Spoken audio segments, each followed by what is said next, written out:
Welcome back to our RPG series, and where we left off is that we build this movement system. So if we look at certain direction, we can walk right there.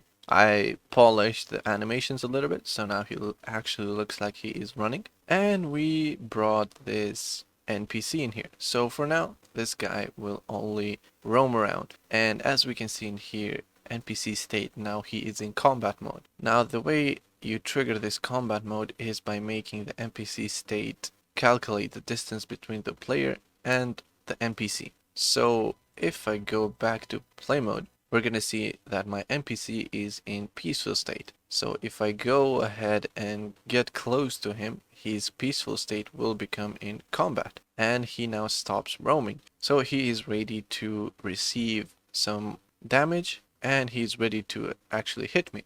Okay, so what we're going to focus in this video is the weapon that we're going to give our character. And instead of just dropping this axe into his hand, like right there, we are going to make it a little bit more accessible. So for instance, we are going to define a point in here that we can give any melee weapon that we introduce into our game. So let's see how we can make that. It's going to be very short, very nice, very easy. So all we're going to do in here is character components. We are going to introduce a weapon. We're also going to name these weapon. Okay, so now what I did is I just introduced a weapon. Now, obviously this is not going to be the actual weapon, so we can't just grab this and drop it into the slot that will become in here. However, this will only hold the place where our weapon will go. So we can just go and hit save. And we can see a green point in here. So what this green point over here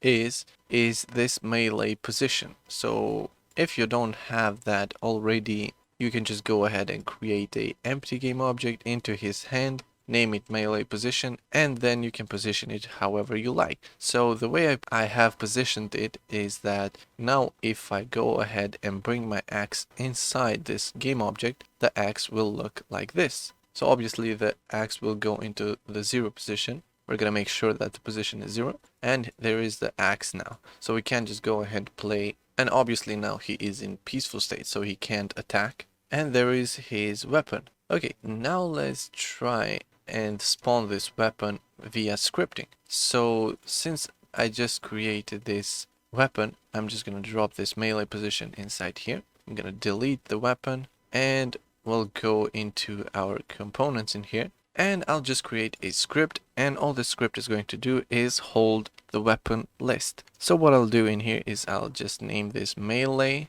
weapons. Okay, so how are we going to use this? Well, this is not going to have a start or a update method. However, this is only going to hold a public game object weapons. Make sure to make it as an array, and that is all this is going to do. So we can just go ahead and click save, close that, go back into our game, and here it is, our melee weapons. So here is where we are going to introduce our game manager. So what a game manager is a empty game object that has nothing as a child object and no other components. So we're just gonna drop in our melee weapons in here, and we're gonna make sure that it has a tag called game manager.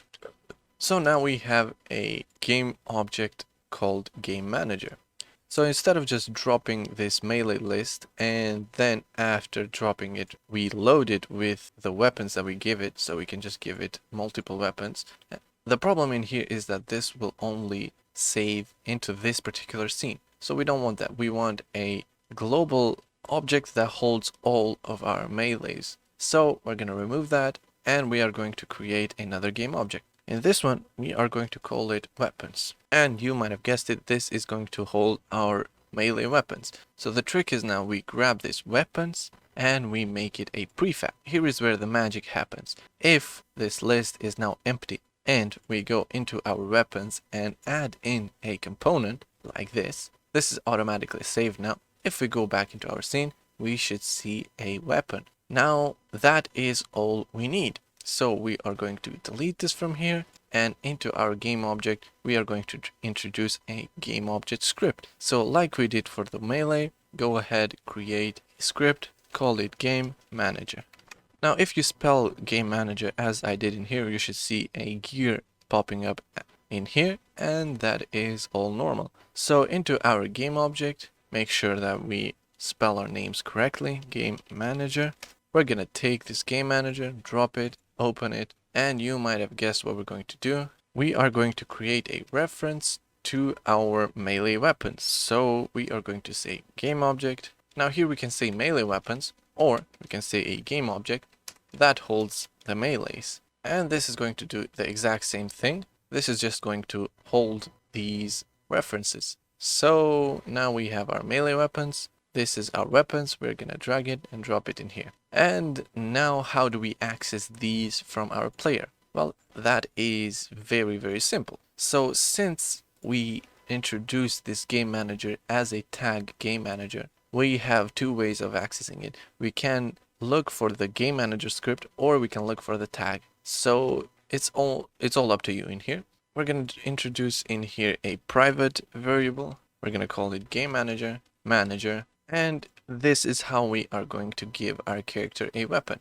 So don't forget to actually get the manager. So we're going to say manager dot game object dot find with tag, or we can say find object of type game manager. Okay, so I'm just going to use this for now. You can use the find with tag as well. And I'm just going to do a simple debug in here, and I'm going to ask if manager equal to null. I just want to tell my console to print this error. No manager in scene. Okay, hopefully this message will never show up. Okay, now that we have our manager, we're going to create a new function in here, and we're going to call it something like spawn weapon. And here we actually create the function. And what do we want to do in here? Well, in here we want to first check if our state is equal to 1. So if it is equal to 1, we actually go ahead and spawn the weapon. So how do we get that reference from the weapon? So the way we're going to do that is by using that manager. So we're going to say game object weapon is equal to what? Here is where we get to use our manager. So we're going to tell manager dot. And in the manager, I have named these melee weapons. So in here, I'm just going to access melee weapons. And inside the melee weapons, what do we want to do? Well, we can't just give this game object into weapon and then just straight away melee weapons. We want to do something about it. So I want to access these melee weapons, and I want to say get component. And here is my components. So what component does the weapons have? Well, the weapons actually have the melee weapons. So we want to get the melee weapons. And after I get the melee weapons, I'm just going to go ahead and look for my syntax. So melee weapons has weapons in here. And I'm just going to say weapons in the index. Now here is kind of tricky because we want to save a global variable that is saved into the disk. So let's build a function to get that. And the way we're going to do that is by saying player prefs dot get int. The int we are going to call current weapon.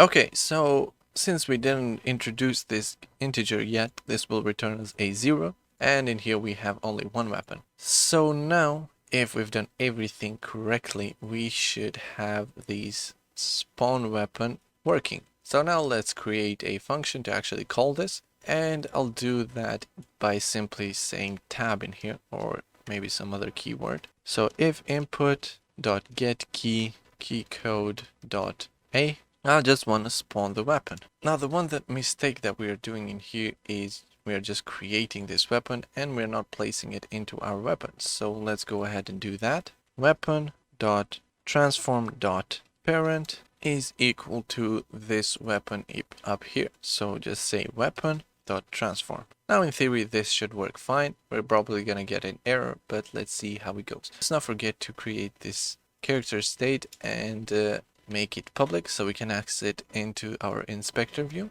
And now everything should be working fine. So I'll just go ahead and play my game and see if we get any errors.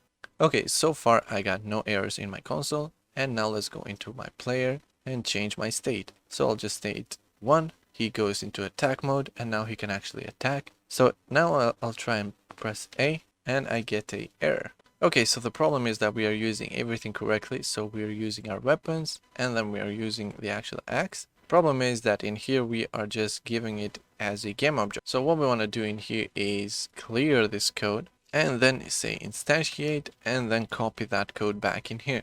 So now if we go ahead and play the game, we have a axe, but we have a axe spawned outside of the player. So let's try and fix that.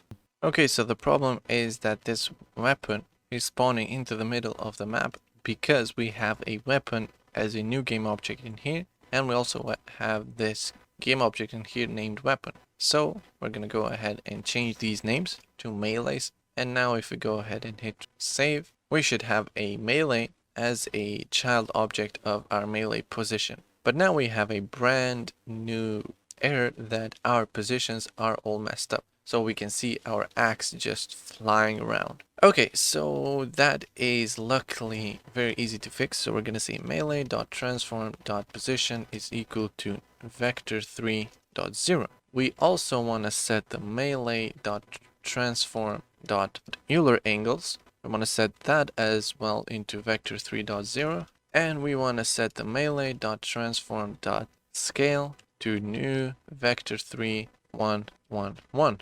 Okay, make sure that our position is actually local position, and let's make sure that our Euler angles are local. So everything should be set to local, as we can see in here. So now if we go ahead and play our game, we should see the melee weapon into his hand right here.